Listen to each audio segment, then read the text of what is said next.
আমরা কার্য, ক্ষমতা ও শক্তির কয়েকটি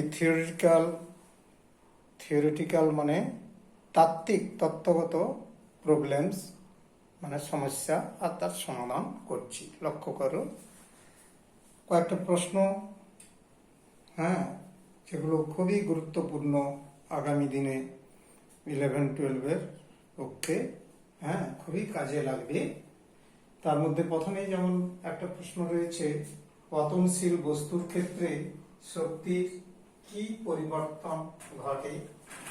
1 নম্বর প্রশ্নটি লক্ষ্য করো, পতনশীল বস্তুর ক্ষেত্রে শক্তির কি পরিবর্তন ঘটে।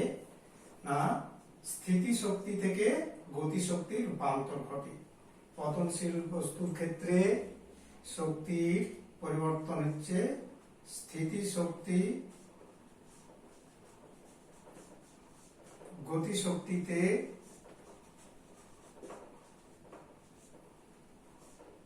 পরিবর্তিত হয়।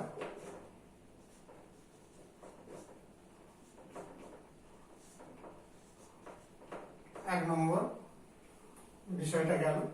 এবার দেখো 2 নম্বরে যে বিষয়টি প্রশ্নটি রয়েছে যে অবাধে পতনশীল বস্তুটি মাটি স্পর্শ করলে শক্তির কি পরিবর্তন ঘটতে পারে। না এক্ষেত্রে বস্তুটির গতিশক্তি তাপ এবং শব্দ শক্তিতে সাধারণত রূপান্তরিত হয়। তাহলে দ্বিতীয় প্রশ্ন যে অবাধে পতনশীল বস্তুটি মাটি স্পর্শ করলে শক্তির কি পরিবর্তন ঘটে। না অবাধে পতনশীল বস্তুটির গতিশক্তি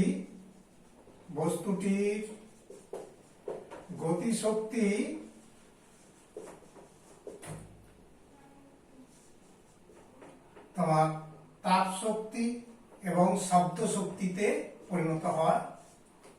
তাপ ও শব্দ শক্তিতে পরিবর্তিত হয়। আরেকটা ঘটনা এখানে ঘটে থাকে অনেক ক্ষেত্রে, বিশেষ করে যদি মাটিতে স্পর্শ করার সঙ্গে সঙ্গে মাটি এবং বস্তুটির বিকৃতি ঘটে, আকারের বিকৃতি ঘটে। মাটি স্পর্শ করার সময় সংঘর্ষের ফলে কার সঙ্গে না ভূমির সঙ্গে বস্তুর সংঘর্ষ। মাটি স্পর্শ করার সময় এখানটা আরেকটু পরিষ্কার ক্লিয়ার করে দিলে ভালো হয় যে মাটি স্পর্শ করার সময় বস্তু ও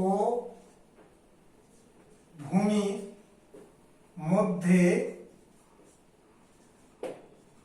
সংঘর্ষ ঘটলে ভূমি ও বস্তু আকারে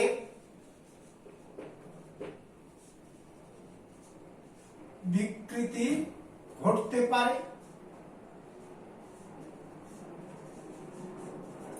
সেক্ষেত্রে গতিশক্তির কিছু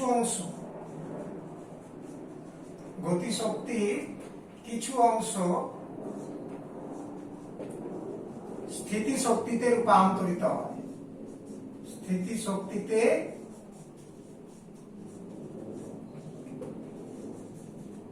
রূপান্তরিত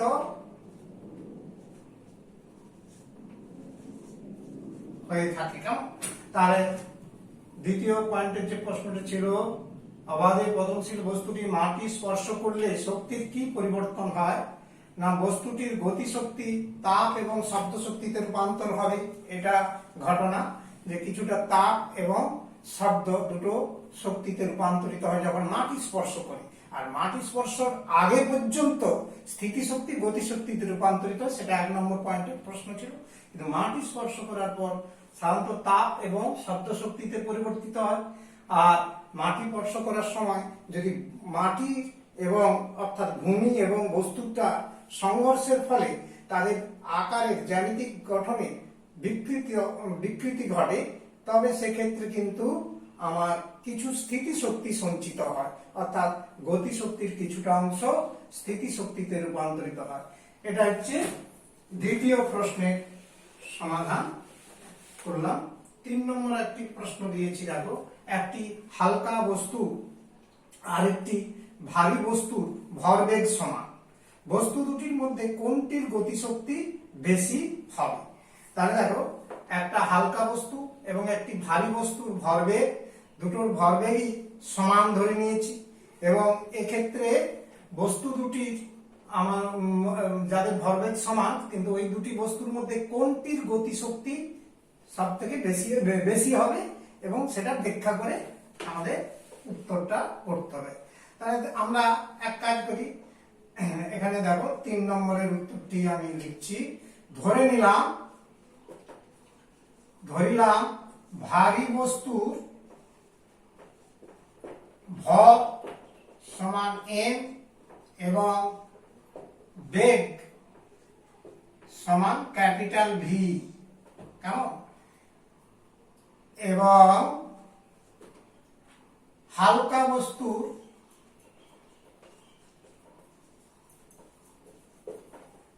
ভর সমান স্মল m এবং বেগ, এবং কথাটির সঙ্গে যতটা শুনতে হয় অনেক বেশি কানেক্টেড হয় ও কথাটা দিচ্ছি। ভর m ও বেগ সমান small v।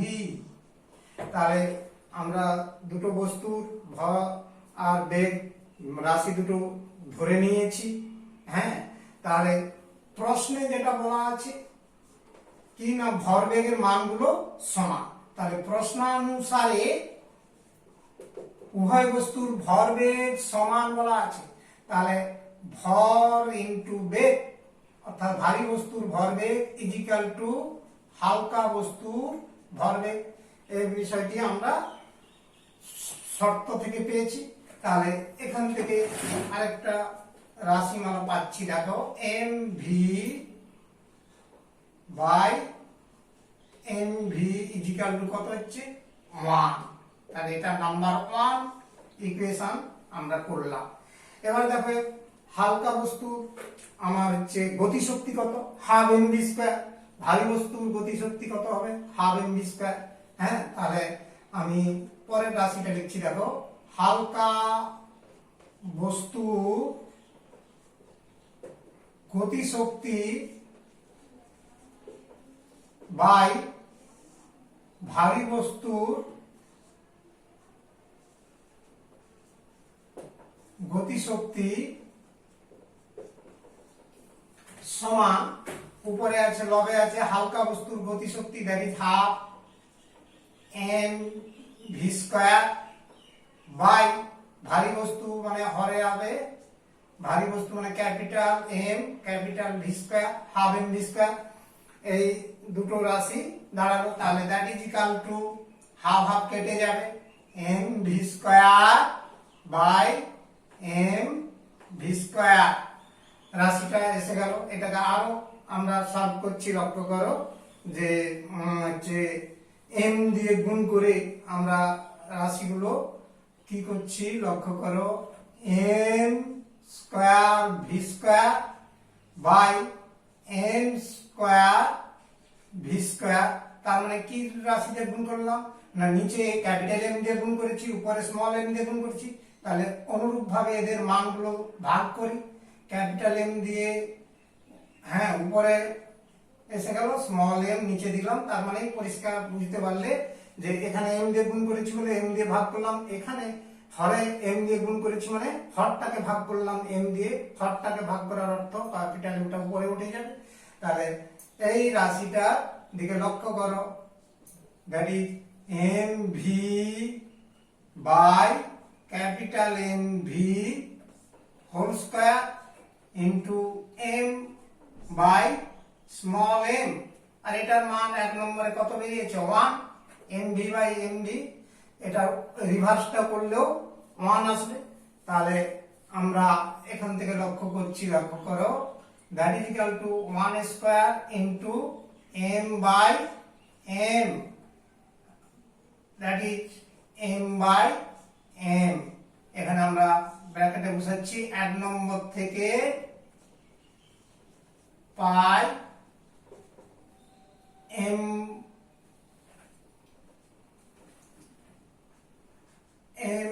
V by M V is equal to 1, বা উল্টোটাও M V by M V is equal to 1। তাহলে 1 নম্বর থেকে ওই রাশিটার মান 1 বসিয়ে এই বিষয়টা পেয়েছি। এখন একটু লক্ষ্য করার বিষয়, ক্যাপিটাল এমটা তো ভারী বস্তুর ভর, কাজে এর মানটা বড় আর স্মল এমটা ছোট। তার মানে যেহেতু capital M greater than small M, তাহলে এর পরের লাইনটা লিখছি, দেখো, অতএব হালকা বস্তুর और हल्का বস্তুর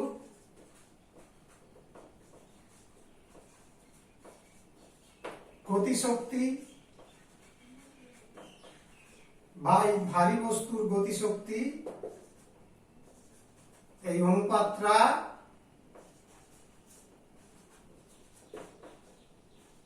গ্রেটার দেন 1। কারণ এই যে আমরা এটা তো দেখলাম হালকা বস্তু বাই ভারী বস্তুর এদের গতিশক্তির অনুপাত m বাই m, আর এটার মান হচ্ছে কত, হচ্ছে 1।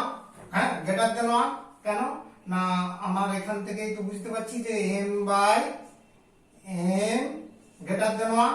হ্যাঁ, কাজেই এই ডান পক্ষটাও গ্রেটার দেন 1 হবে। অর্থাৎ এখান থেকে কি জিনিসটা বুঝতে পারলাম না, অতএব হালকা বস্তুর গতিশক্তি গ্রেটার দেন ভারী বস্তুর গতিশক্তি। কাজে এখানে ভারী বস্তুর গতিশক্তি কম, এটা হচ্ছে ব্যাখ্যা। তৃতীয় প্রশ্নের ক্ষেত্রে আমরা বলেছিলাম যে কোন বস্তুটির গতিশক্তি কম আর কোনটির গতিশক্তি বেশি। তাহলে প্রশ্নটা ছিল গতিশক্তি কার বেশি, এবং ভারী বস্তু হালকা বস্তুর গতিশক্তি বেশি। প্রমাণিত হালকা বস্তুর গতিশক্তি অধিক হবে।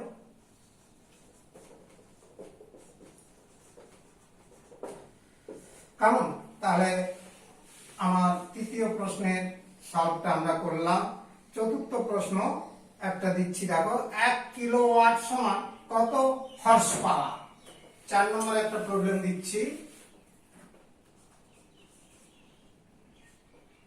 1 কিলোওয়াট,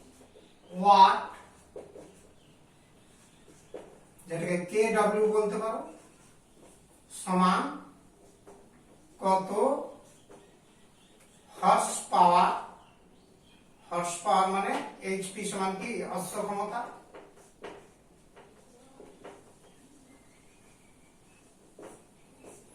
যে আমরা অলরেডি একটা রিলেশন করেছিলাম, 1 হর্স পাওয়ার সমান 776 watt. 1 horsepower is equal to, এটা আমাদের জানা আছে, সমান 746 ওয়াট। এটা আমাদের জানা রাশি। হ্যাঁ, তাহলে 1 ওয়াট সমান, এখান থেকে কি আসছে, এটাকে ওয়াটটাকে ডব্লিউ দিয়ে প্রকাশ করছি, আমাদের লিখতে সুবিধা হবে। ডব্লিউ সমান ওয়াট, আর 1 ওয়াট সমান তাহলে 1 বাই 746 হর্স পাওয়ার। এবার 1 কিলোওয়াট মানে 1000 দিয়ে গুণ করছি বোথ সাইড, তাহলে 1 into 1000 watt is equal to 1 into 1000, উভয় পক্ষে 1000 দিয়ে গুণ করে এত হর্স পাওয়ার এলো। আর এটা 1000 ওয়াট সমান কি বলবো, 1 kilowatt is equal to, এই ভাগফলটা হলো 1000 বাই 746 অশ্ব ক্ষমতা। এবার এটা ক্যালকুলেটর করছি, দেখো। হ্যাঁ, 1000 ভাগ 776, that is 1.34 হর্স পাওয়ার। তাহলে 1 কিলোওয়াট ইজিক্যাল টু 746, আমার হচ্ছে 746 বলছি 1.34 হর্স পাওয়ার। এই রাশিটা এইভাবে মনে রাখার চেষ্টা করতে হবে। এবার দেখো নাম্বার 5, একটা ছোট্ট প্রশ্ন দিচ্ছি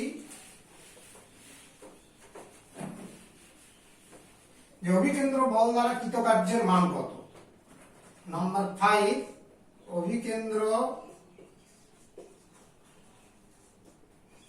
যখন অভিকেন্দ্র বল ক্রিয়া করে তার কৃতকার্যের মান কত হতে পারে? কৃতকার্যের মান কত? না, লক্ষ্য করো অভিকেন্দ্র বল দ্বারা কৃতকার্যের মানটা হবে 0। হ্যাঁ, এখানে উত্তরটা শর্ট প্রশ্ন হিসাবে সবসময় মনে রাখার চেষ্টা করবে যে এখানে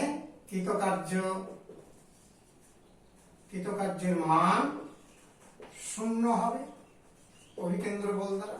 এবার বুঝিয়ে দিচ্ছি কেন হয়, আমরা ওই বিষয়টা তোমাদের ধারণার মধ্যে আনছি।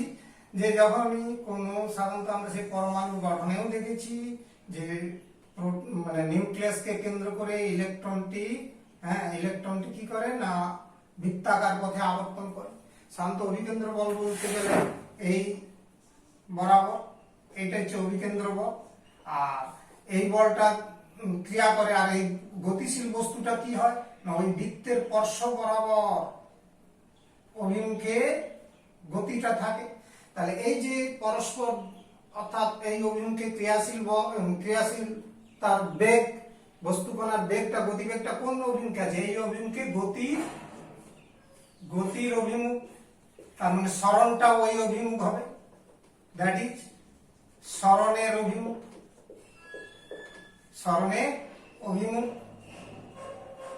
তাহলে সরণের অভিমুখ এই স্পর্শ বরাবর, আর এদিকে এটা হচ্ছে অভিকেন্দ্র বল।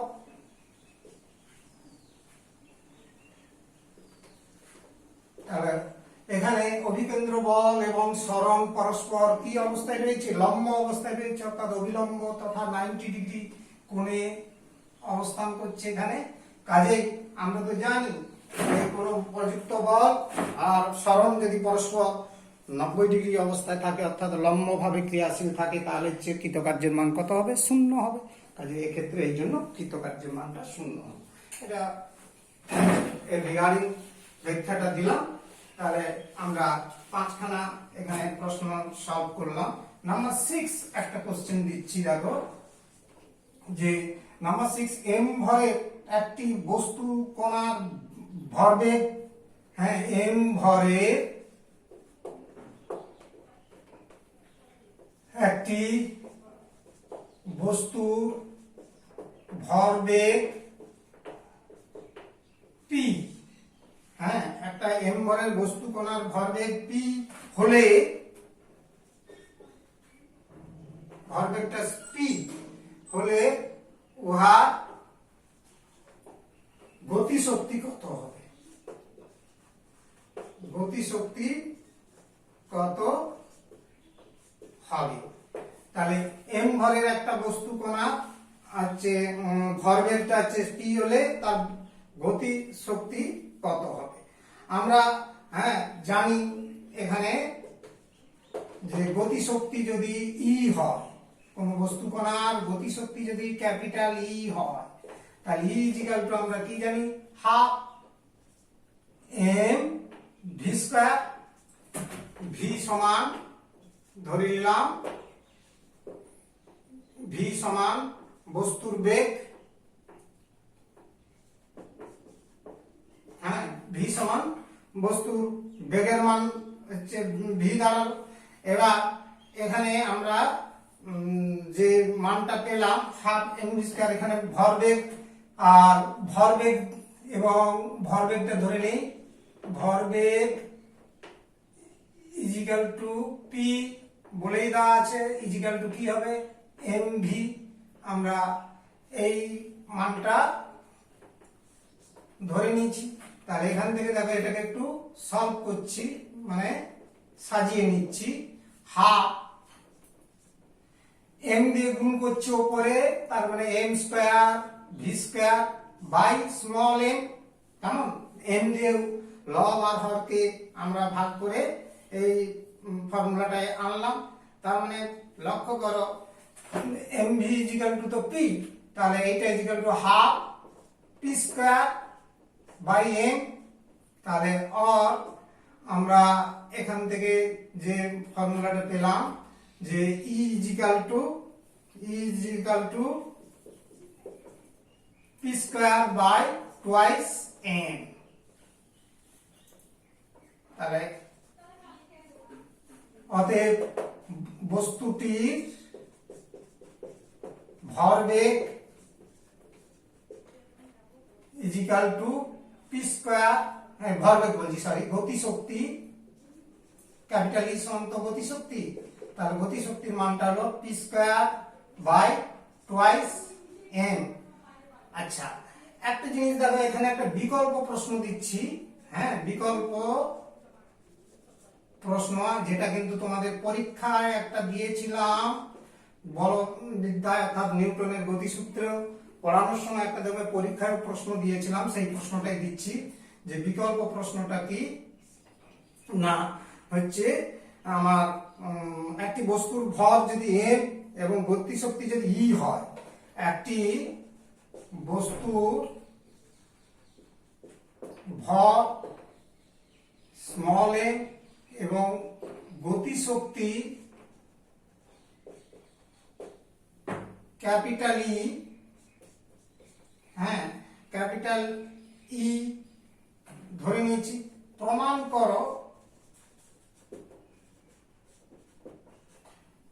করো যে বস্তুটির ভরবেগ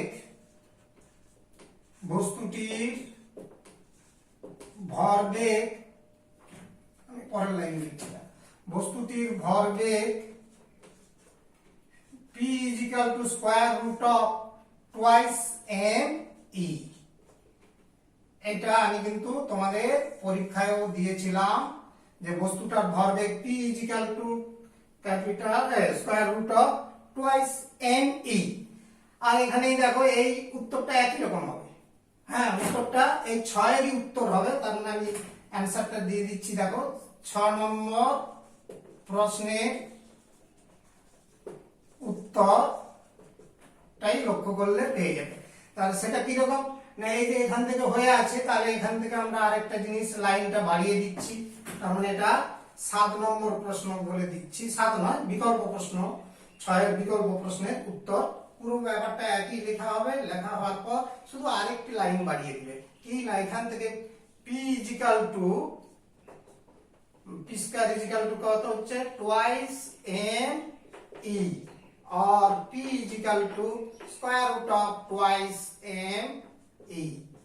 কেমন? তাহলে প্রুফ হয়ে গেল, প্রমাণ হয়ে গেল, যেটা আমরা প্রমাণ করতে চেয়েছিলাম সেটাই প্রমাণ হলো। অর্থাৎ এক লাইন বাড়িয়ে দিলে একই ধরনের উত্তরটা করা যায়।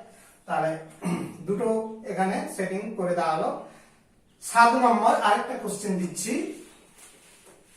একটি পাম্পের ক্ষমতা 750 ওয়াট বলতে কি বোঝো? কোশ্চেন 7, একটি পাম্পের ক্ষমতা 750 ওয়াট বলতে কি বোঝায়? না, উত্তরটি খুব সুন্দরভাবে তোমরা পড়েছো। ওয়াট কাকে বলে সেখানে বলেছিলাম না, প্রতি সেকেন্ডে যত জুল কাজ করে সেটাই তার ওয়াট। তার মানে 1 সেকেন্ডে 750 জুল কৃতকার্য করতে পারে ওই পাম্পটি। তাহলে আমি উত্তরটা এইভাবেই বলছি। দেখো, একটি পাম্পের ক্ষমতা 750 ওয়াট বলতে বোঝায় পাম্পটি প্রতি সেকেন্ডে অর্থাৎ 1 সেকেন্ডে 750 জুল কার্য করতে পারে। হ্যাঁ, 1 সেকেন্ডে 750 জুল কৃতকার্য সম্পন্ন করতে পারে। তাহলে এই হলো আমার হচ্ছে 7 নম্বর প্রশ্নের সংক্ষিপ্ত প্রশ্নের উত্তরটা মোটামুটি হয়ে গেল। কেমন? ঠিক আছে, তাহলে এরপর 8 নম্বর প্রশ্নে আমরা যাচ্ছি। তাহলে দেখো, 8 নম্বর যে কোশ্চেনটা বলছিলাম সেটা দিলাম যে দুজন লোকের ওজন আলাদা, ভিন্ন। লোক দুটি একটি বাড়ির সিঁড়ি বেয়ে একই সময়ে একতলা থেকে দোতলায় পৌঁছল। ওদের মধ্যে কার ক্ষমতা বেশি? আবার বিকল্প প্রশ্নটা ওই বিকল্প একটা প্রশ্ন বলছি।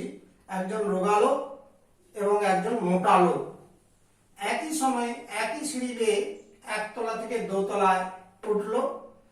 এদের মধ্যে কার ক্ষমতা বেশি? কেমন? তাহলে দুটো প্রশ্নেরই মধ্যে তোমাকে চিন্তা করতে হবে। না, এখানে উত্তরটা হবে যে লোকটার ওজন বেশি হবে তার ক্ষমতাও বেশি হবে। কেন না, যার ওজন বেশি অর্থাৎ যে লোকটা ভারী মোটা, সেই লোকটা অভিকর্ষের বিরুদ্ধে তার কিন্তু ক্রিয়াশীল, হ্যাঁ, মানে বল প্রয়োগটা অনেক বেশি করতে হচ্ছে, অর্থাৎ অনেক বেশি কৃতকার্য সম্পন্ন করতে হচ্ছে। আর যে কার্য বেশি করে তার ক্ষমতাও বেশি হবে, কারণ ক্ষমতা সমান কি কৃতকার্য বাই সময়, সময়টা তো একই।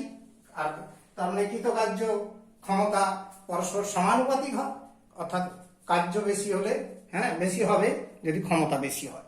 তার মানে যে কাজ বেশি করবে তার ক্ষমতাও বেশি হবে। তার মানে এখানে উত্তরটা পরিষ্কার, যে লোকটির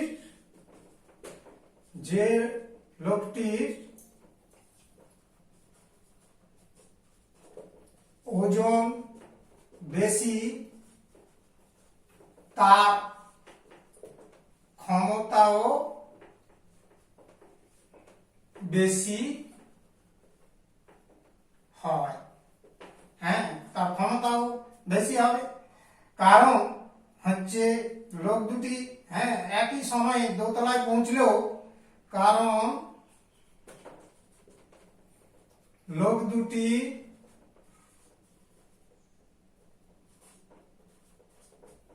একই সময়ে দোতলায়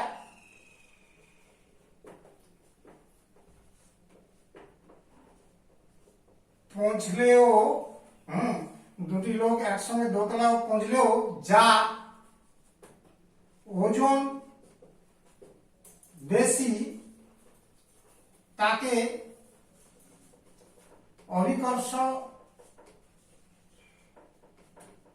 বলের বিরুদ্ধে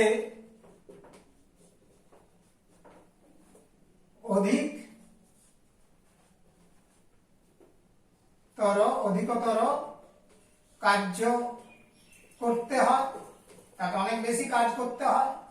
হ্যাঁ, অভিকর্ষ বলের বিরুদ্ধে তার কৃতকার্যের মান বেশি হবে। সেই জন্য যার ওজন বেশি, তাই যার ওজন বেশি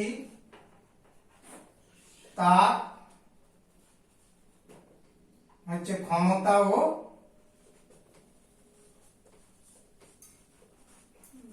বেশি হবে। তাহলে 8 দাগের আমরা প্রশ্নটা বুঝতে পারলাম এবং তার সলভটাও করলাম। তাহলে এই হচ্ছে 8 নম্বর হলো। এরপর 9 দাগ। তাহলে 9 দাগের প্রশ্নটা আমি তুললাম, যেটা অবাধে পতনশীল কোনো বস্তুর স্থিতিশক্তি ক্রমশ হ্রাস পায়, এটি কি শক্তির নিত্যতা সূত্রের পরিপন্থী? আমাদের প্রশ্নটা নিশ্চিত বুঝতে পারছো যে অবাধে একটা পতনশীল কোনো বস্তু স্থিতিশক্তি ক্রমশ কমে যায়, এটা ঠিকই, কিন্তু এই যে স্থিতিশক্তি কমে যাচ্ছে এটা কি শক্তির নিত্যতা সূত্রকে মেনে চলছে না? না, পরিপন্থী নয়, শক্তির নিত্যতা সূত্রকেও মেনে চলছে। কিরকম না, অবাধে পতনশীল বস্তু যত নিচের দিকে নামতে থাকবে অভিকর্ষ বলের অধীনে, তত তার উচ্চতা কমতে থাকে, আর উচ্চতা কমলে mgh এর মান তথা স্থিতিশক্তির মান ক্রমশ হ্রাস পাবে। কিন্তু যত ভূমির কাছাকাছির দিকে আসবে, অর্থাৎ নিচের দিকে যত বস্তুটি নামতে থাকবে তত তার বেগের মান বাড়ে, আর বেগের মান বাড়লে হাফ mv স্কয়ারের মান অর্থাৎ গতিশক্তির মান ক্রমশ বৃদ্ধি পায়। এটি হচ্ছে ঘটনা। স্থিতিশক্তি কমবে কিন্তু গতিশক্তি বাড়বে। আবার আমরা প্রমাণ করে ইতিমধ্যেই দেখেছি যে বস্তু পতনশীল অবাধে পতনশীল বস্তুর ক্ষেত্রে যে কোনো অবস্থানে তার মোট যান্ত্রিক শক্তি ধ্রুবক থাকে, স্থির থাকে। অর্থাৎ মোট যান্ত্রিক শক্তি মানে স্থিতিশক্তি এবং গতিশক্তির যোগফল সবসময় স্থির থাকে। তাহলে এক্ষেত্রেও সেটি থাকবে। তাই এক্ষেত্রে শক্তির নিত্যতা সূত্রকে মেনে চলছে, তার পরিপন্থী হতে পারে না। তাহলে উত্তরটা প্রথমেই বলবো আমরা যে না, এটি শক্তির নিত্যতা সূত্রের পরিপন্থী নয়।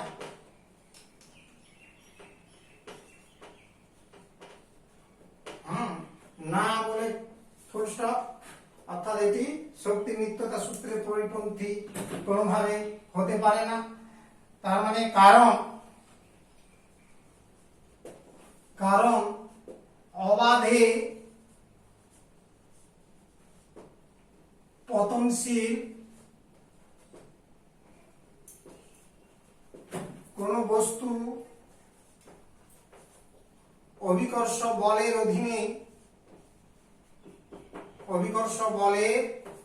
অধীনে যত নিচে নামতে থাকে তত বস্তুটির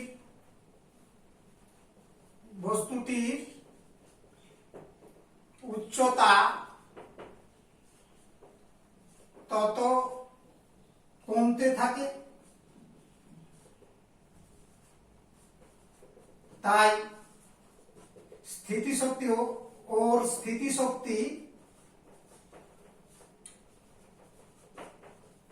ক্রমশ হ্রাস পায়। এটা হচ্ছে এর ব্যাখ্যা। আবার বস্তুটি যত নিচে দিকে নামতে থাকে তত উহার বেগ তত বাড়তে থাকে। তত কথাটা দুবার লেখা হয়েছে যে ওর বেগ তত বাড়ে। তাই অর্থাৎ গতিশক্তি তত বৃদ্ধি পায়। কেমন? আমরা এই বিষয়টা আলোচনা করলাম, যেটা সেটাই লিখলাম। আবার পতনশীল অবস্থায় বস্তুর যে কোনো পতনশীল অবস্থায় বস্তুর যে কোনো অবস্থানে উহার মোট যান্ত্রিক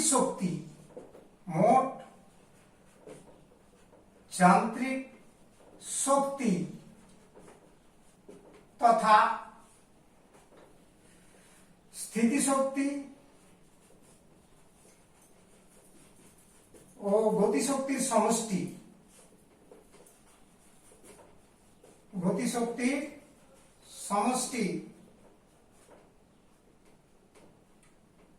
স্থির থাকে। কেমন? তাহলে তার মানে টোটাল এনার্জিটা সবসময় ধ্রুবক থাকে। তার মানে শক্তি কমছেও না বাড়ছে না, একই থাকছে। হ্যাঁ, সমষ্টি হচ্ছে স্থির থাকে মানে ধ্রুবক থাকে। তাই এক্ষেত্রে শক্তির নিত্যতা সূত্র লঙ্ঘিত হয় না। তাই এক্ষেত্রে শক্তির নিত্যতা সূত্র লঙ্ঘিত হয় না। তাহলে আমরা এই প্রশ্নটি উত্তর এবং প্রশ্নটা বুঝতে পারলাম। নাম্বার 10, 10 নম্বর একটা কোশ্চেন দিচ্ছি, দেখো 10 নম্বর প্রশ্নটা হচ্ছে যে কোন বস্তুর বেগ 5 গুণ বৃদ্ধি পেলে তার গতিশক্তি কত গুণ বাড়বে। যে কোন বস্তুর বেগ, গতিবেগ 5 গুণ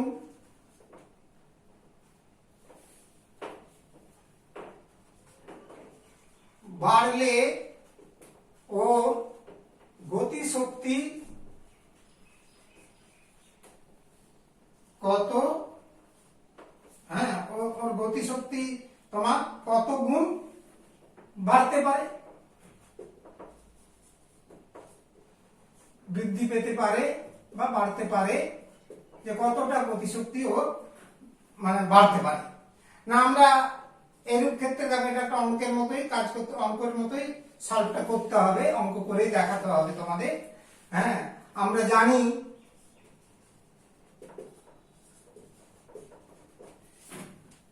বস্তুর গতিশক্তি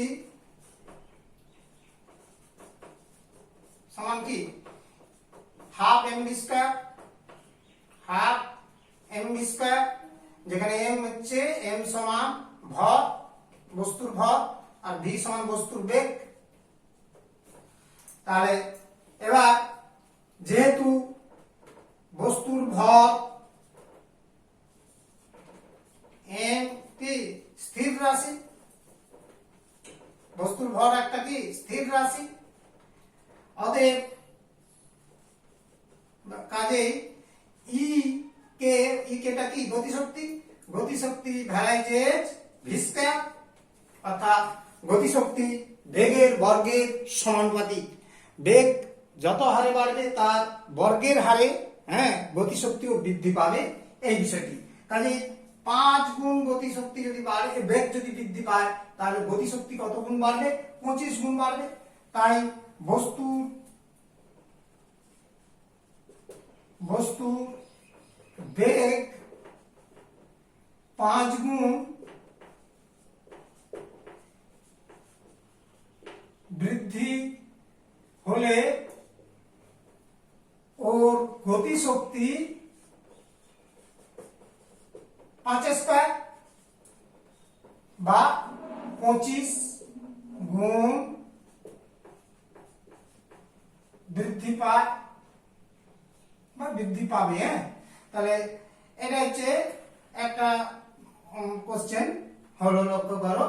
তাহলে আমরা এই ধরনের বিষয়টি অ্যাক্টিভ করলাম। নাম্বার 11 একটা প্রবলেম দিচ্ছি, দেখো যে 11 দাগের প্রবলেমটা, যে পৃথিবী চারিদিকে, সূর্যের চারিদিকে বৃত্তাকার কক্ষপথে 365 দিনে একবার পূর্ণ সরণ করে, হ্যাঁ একবার পূর্ণ আবর্তন করে। দেখো 11 প্রশ্নটা যেটা বললাম সেটা তুললাম, যে পৃথিবী সূর্যের চারিদিকে 365 দিনে পূর্ণ আবর্তন করছে। এর ফলে পৃথিবী কি পরিমাণ কার্য করে, তাহলে পৃথিবীর এখানে কিন্তু কার্যের পরিমাণ শূন্য হবে। কেন না, সূর্যের চারিদিকে বৃত্তাকার কক্ষপথে পৃথিবী যে স্থান থেকে আবর্তন শুরু করে ঠিক তার 365 দিন পরে ওই একই জায়গাতে পৃথিবী আবার পৌঁছায়। তার মানে এখানে সরণের মান হবে শূন্য, কাজেই পৃথিবীর কার্যের পরিমাণও শূন্য হবে। তাহলে কথাটা বুঝতে পারছো, যেহেতু পৃথিবী সূর্যের চারিদিকে বৃত্তাকার কক্ষপথে, হ্যাঁ যেহেতু পৃথিবী সূর্যের চারিদিকে বৃত্তাকার কক্ষপথে একটি নির্দিষ্ট স্থান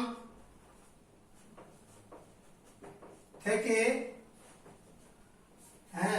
নির্দিষ্ট স্থান থেকে, তাহলে পৃথিবীর চারদিকে এক নির্দিষ্ট স্থান থেকে যাত্রা মানে গতি আবর্তন যাত্রা শুরু করে, একটি নির্দিষ্ট স্থান থেকে যাত্রা শুরু করে এবং ঠিক 365 দিন পরে 65 দিনে পৃথিবী আবার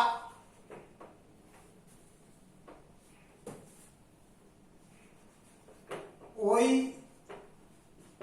একই স্থানে ফিরে আসে। যেহেতু যে স্থান থেকে যাত্রা শুরু করেছিল পৃথিবী আবার 365 দিনে ঠিক একই জায়গায় পৌঁছে যাবে, তাই এক্ষেত্রে পৃথিবীর সরণ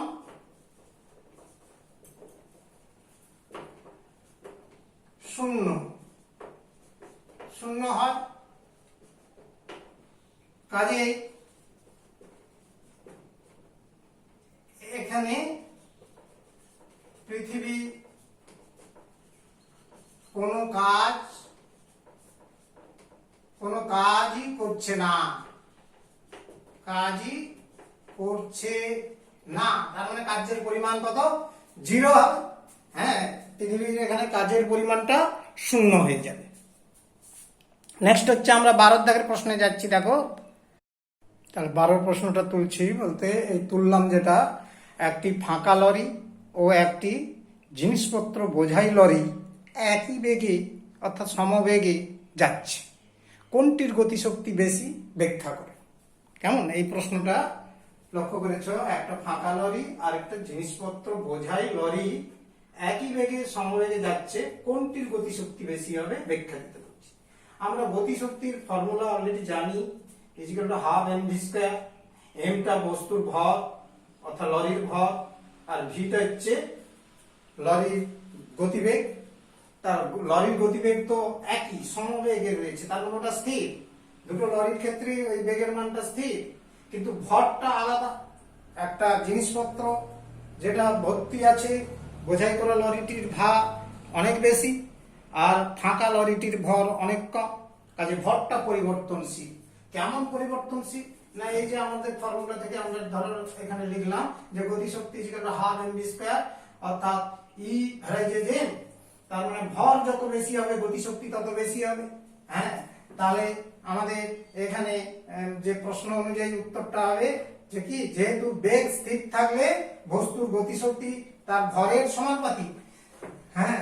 অর্থাৎ যেহেতু বেগ স্থির থাকলে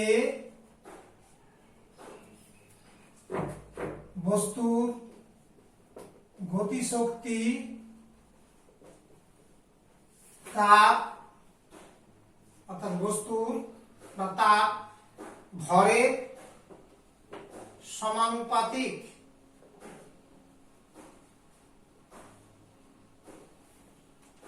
এবং এখানে যেহেতু কথাটা এখানে না লিখলেও চলতো, যে বেগ স্থির থাকলে বস্তুর গতিশক্তি তার ভরের সমানুপাতিক। এখানে জিনিসপত্র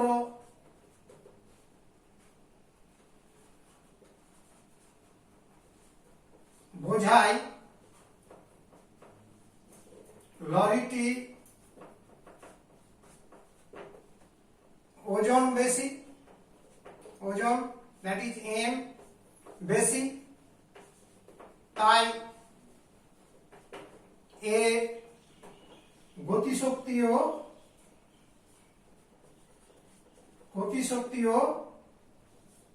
বেশি বা অধিক হবে।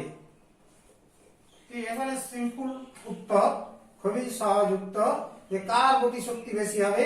না, আমার যেটা বোঝাই করা জিনিসপত্র রয়েছে ভারী লরিটির হচ্ছে আমার গতিশক্তি বেশি হবে। আবার এখান থেকে আরেকটা ডিসিশন করা যায় যে গতিশক্তি যার বেশি হয় সেটাই কৃতকার্য বেশি করে, কারণ তার ভর বেশি, মানে অভিকর্ষ বলের বিরুদ্ধে সেই লরিটি বেশি কৃতকার্য করে। হ্যাঁ, এখানে আরো একটা কনসেপশন করা যায়। তাই এই ভারী লরিটির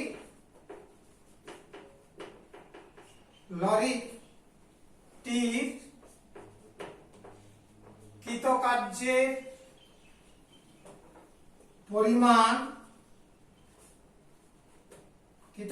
পরিমাণও অধিক হবে। আমি ব্র্যাকেটে কনসেপশনটা দিলাম, তার কারণ এই পরে একটা প্রশ্ন দিয়েছি, দেখো বিকল্প প্রশ্ন, একই ধরনের উত্তর হবে। একটি ভারী এবং একটি হালকা বস্তু আমার সমবেগে চলমান, কোনটির বেশি কার্য করে ব্যাখ্যা করো। এটা আমি আর উত্তরটা লিখে দিচ্ছি না, একই উত্তর হবে। যেহেতু ভারী বস্তুটির ভর বেশি, তাই এই বস্তুটি অভিকর্ষ বলের বিরুদ্ধে অনেক বেশি কৃতকার্য করে, কিন্তু তাদের বেগ সমান। বেগ সমান, তাহলে ভারী বস্তুটি হচ্ছে সমবেগে চললেও তার কৃতকার্যের মান অধিক হবে, আর হালকা বস্তুর কৃতকার্যের মান কম হবে। এটাই হচ্ছে ব্যাখ্যা আসবে। আর বিকল্প ব্যাখ্যা এটার মতো উত্তরটা লেখা যায় যে গতিশক্তি ভরের সমানুপাতিক, বেগ যেহেতু স্থির রাশি রয়েছে, এক্ষেত্রে বেগটা স্থির সমবেগে রয়েছে, একই উত্তর করা যায়। বেগ স্থির থাকলে বস্তুর গতিশক্তি তার ভরের সমানুপাতিক হয়, কাজেই ভারী বস্তুটির হচ্ছে গতিশক্তি অধিক হবে, কারণ তার ওজন বেশি। এই কারণে এই বস্তুটি অর্থাৎ ভারী বস্তুটির কৃতকার্যের মানও অধিক হবে। 13 দাগের একটা প্রশ্ন দিয়েছি, একটি হালকা ও একটি ভারী বস্তুর গতিশক্তি সমান, তাহলে কোন বস্তুর বেগ কম হবে? এই একটা প্রবলেম তোমাদের করতে দিলাম। দেখো উত্তর কি ধরনের হতে পারে। ধরিলাম ভারী বস্তুর ভর সমান ক্যাপিটাল এম ও বেগ সমান ক্যাপিটাল ভি, এবং হালকা বস্তুর ভর সমান স্মল এম ও বেগ সমান স্মল ভি। কেমন? তাহলে অতএব ভারী বস্তুর ভরটা সবসময় কি হবে না, হালকা বস্তুর থেকে বেশি হবে। তাহলে এই বিষয়টা আমরা জানলাম। এবার ভি আর ক্যাপিটাল ভি এবং স্মল ভি এর মধ্যে কে বড় কে ছোট, কারণ কোন বস্তুর বেগ কম, তার মানে ক্যাপিটাল ভিটা কম না স্মল ভিটা কম, সেটা তোমাকে প্রমাণ করতে হবে। তা আমরা এখানে দেখছি গতিশক্তি সমান, আর গতিশক্তি সমান কি হাফ এম ভি স্কয়ার। তাহলে এইখানটা আরেকটু কথা লিখছি, দেখো গতিশক্তি সমান E1, আর এই দ্বিতীয়টার গতিশক্তি ধরে নিলাম E2। গতিশক্তি সমান E2, তার মানে ভারী বস্তুটার গতিশক্তি E1 এবং হালকা বস্তুটির গতিশক্তি হচ্ছে E2। তাহলে E1 equal to half M capital V square, এবং E2 equal to half small M small V square, half M V square. আচ্ছা, যেহেতু আমার প্রশ্নে বলা আছে গতিশক্তি সমান, অর্থাৎ E1 ইজিক্যাল টু E2, প্রশ্ন অনুসারে গতিশক্তি সমান, তাহলে আমরা এই দুটো ডান পক্ষ সমান হচ্ছে, অর্থাৎ অতএব half M V square equal to half M V square. তাহলে বোথ সাইড হাফ গুলো কেটে যাবে, কেটে গিয়ে কি জিনিসটা দাঁড়াচ্ছে দেখো, capital M by capital M by small M equal to V square by capital V square. এই রাশিটা এইরকমই বিষয় দাঁড়ালো। এবার যেহেতু capital M greater than small M, তাহলে আমরা এখান থেকে পাচ্ছি কি না or V square by capital V square greater than 1, কারণ capital M by small M greater than 1। এই যে এটা যদি 1 নম্বর ধরো, 1 নম্বর থেকে পাই, হ্যাঁ 1 নম্বর থেকে পাচ্ছি যে capital M by small M greater than 1, তাহলে এটাও গ্রেটার দেন 1। বিষয়টা দাঁড়ালো or V square greater than capital V square, কোনাকুনি গুণ করে দিলাম, তাহলে or small V greater than capital V. তাহলে স্মল ভিটা হচ্ছে বড় আর ছোট ক্যাপিটাল ভিটা ছোট হচ্ছে, তার মানে কি ভারী বস্তুর বেগ কম হবে। কাজেই ভারী বস্তুর বেগ কম হবে। এই হলো তোমাদের কয়েকটা প্রশ্ন করলাম। এছাড়া তোমরা বিভিন্ন প্রশ্ন লক্ষ্য করবে প্রশ্নপত্র, সেগুলো থেকে যেগুলো পারবে না আমাকে মেসেজ করে দিবে বা ওইখানে কমেন্টে প্রশ্ন দিয়ে দিবে, উত্তর করে দেবো। কেমন? ঠিক আছে।